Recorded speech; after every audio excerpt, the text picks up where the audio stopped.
Hey guys, this is Rahul and we are here at Duga Honda to test out the new 2018 Honda CBR 250. Also, we are here to take a look at the new Honda Xblade. So today I'll be uploading the video of the Xblade and tomorrow I'll be uploading the video of the CBR 250. So stay tuned for both of the videos. I'll be doing a short first ride because the bikes are still not registered. I've put in request for a full road test. That'll come in later.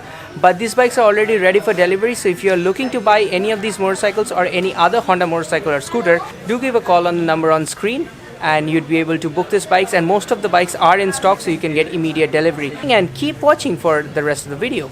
The Honda Xblade is based on the Unicorn platform and it shares the engine and the chassis with the Honda Hornet. We've ridden the Hornet when it came out 2 years ago and it topped our comparison charts against the Ace 150 and the Gixxer in the review.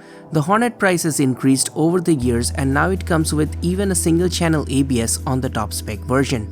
The Xblade is created to sit right below the Hornet in pricing, and whereas the Hornet is targeted as the premium commuter segment motorcycle, the Xblade is going to be the more basic model. Priced at Rs 77,500 ex-showroom and Rs 88,900 on-road Kolkata, the Xblade is cheaper than even the standard variant of the Hornet, and considerably cheaper when you're comparing it with the ABS version of the Hornet. But what I like about the Xblade is that even on the basic model, it has some great features like LED headlamp, a very informative console, and all new great looking styling. And it only drops about 1 bhp of power from the Hornet and only 0.8 Newton meters of torque, so it's not gonna be too slow as a motorcycle. The size of the rear tire has been reduced to a 130 wide section from 140 on the Hornet. I think this engine has been tuned for amazing mileage and the tire size has been reduced so that the bike can produce even more mileage. Hornet owners claimed mileage from 45 km per litre to 55 km per litre, which was already the best in class for 150 or 160cc motorcycles. Any improvement over those numbers would be absolutely groundbreaking. Another thing would be the long, comfortable seats with good legroom and wider bars for more relaxed ergonomics. The telescopic suspension up front has also been softened compared to the Hornet, and this is what I felt while riding the motorcycle. At the Auto Expo, there was this really cool looking ADV version, but Honda has not launched it yet. I would have definitely liked to see that version of the Xblade on sale. Honda displayed some small styling cues and features on this motorcycle. Let's take a look at them and then we'll move right into the first ride impression. Also, the Honda Xblade comes in 5 colors. In this video, we're gonna show you 3 different colors as those were in stock at the dealership. You can take your pick, but I'd go with the gray version, the version that I was riding. The other obvious pick would be the military green version because that's a color choice that you don't get in many motorcycles.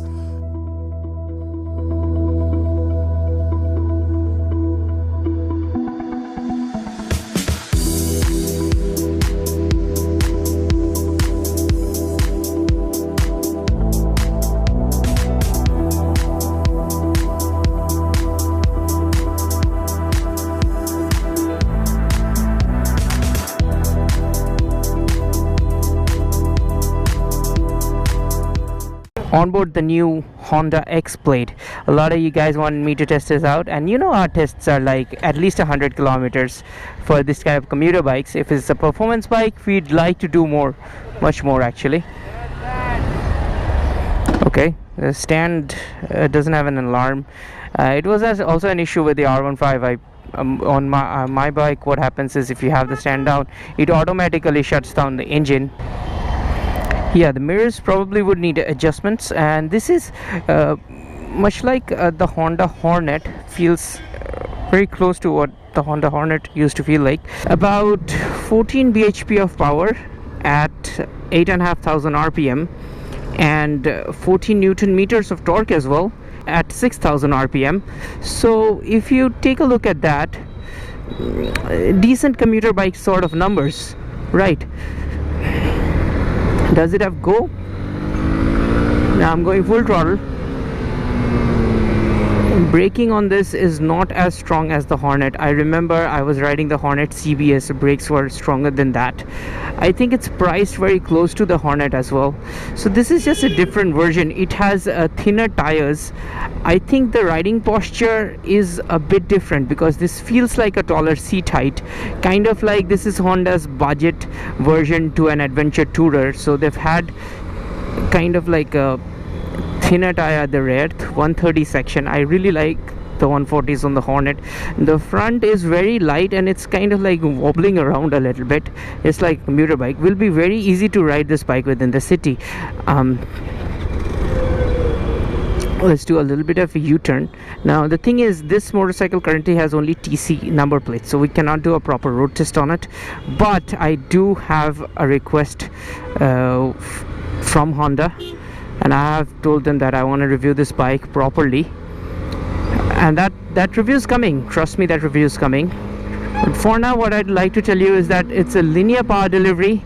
The gearbox is nice, it shifts pretty decently, and the throttle response is very accurate.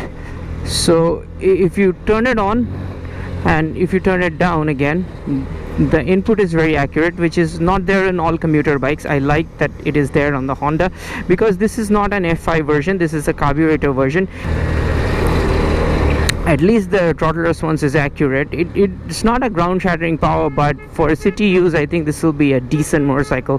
Honda motorcycles recently have been also been giving a lot of mileage, so we do like that sort of mileage and feel from this motorcycle, because I think the mileage will be around 45 to 50 kilometers per liter, because even the Hornet was actually giving more mileage. Most of the owners were claiming to get 45, so this same sort of mileage can be expected from this engine.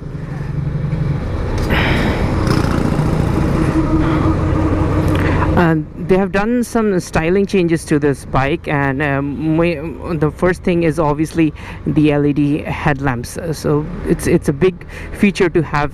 Talking a bit about the ergonomics, it's a very comfortable ergonomics, better for taller riders. I think the Hornet was always a challenge for the taller riders because of it didn't provide that much leg room, and most Indian commuter bikes are like that. So this is going to be more targeted towards the taller rider, whereas the shorter riders will always have the option to going towards the Honda Hornet. Do we have problems with the stability? Yes, the motorcycle does move around a bit too much for my liking, but that, I guess, coming down from motorcycles which I've been reviewing recently, I would feel that, and even with my own bike, so can't really complain that much. It is very flickable.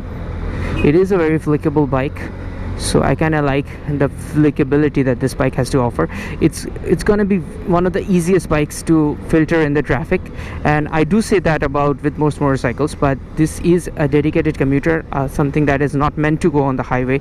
So if you're riding it within the city, I don't think any rider fatigue is going to happen. First of all, it's very lightweight. It's only 140 kgs, which is a commendable job from Honda. I mean, they've minimized the body panels. They still have made this motorcycle look voluminous with a little bit of plastic designs on the tank and extra tank shrouds on the side, bikini fairing sort of thing. But finally, the weight is coming to only 140, which is very lightweight for this kind of a motorcycle, and that does affect the power to weight ratio a little bit. On the positive side, because of the lighter weight, you do feel that the power is kicking in nice and early, and you make maximum advantage of the torque and the power figures because of the light weight. The chassis is their same diamond type chassis, and I really liked it on the corners.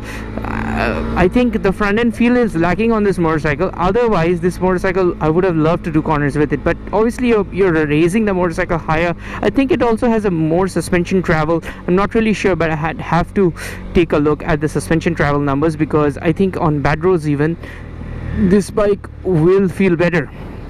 that was the idea of having this motorcycle. I've been to the Auto Expo. I've seen this motorcycle. There was a lot of buzz around, and especially with the adventure version, which comes with a luggage rack and tail rack, which was supposed to be like a very budget motorcycle which you can take for long distance touring. And you know Honda reliability, so if you're gonna have a motorcycle where you don't really have that much budget, but you want something reliable, and you want something that has a very high mileage, and you want to take it for cross country tours, it can be a very budget option. You just have to replace the tires with some knobbies, so that's gonna work. I also believe that this comes with hazard lights. Console is small, but I'd like to show you what all it has. It has a gear position indicator, which is really not found in the corners. It has the RPM meter on the top, much like Honda styling. You have the speedometer, you have the trip meter, I believe you even have a clock. So overall, that's just great. A lot of information for such a small console. It's really seriously impressed with this bike.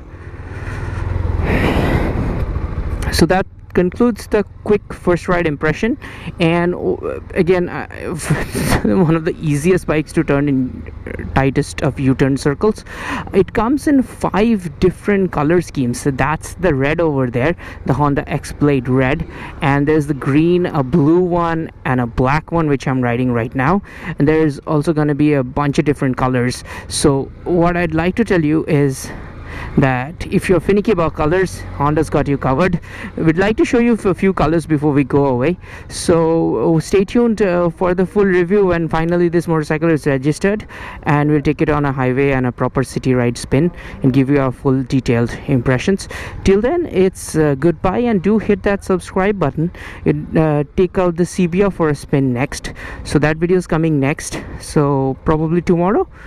You hit the subscribe and turn on the bell notification. Tomorrow I'll show you the CBR 3 colors and also the first ride impression. After riding this bike, I can say that it's super comfortable and it's friendly for beginner riders.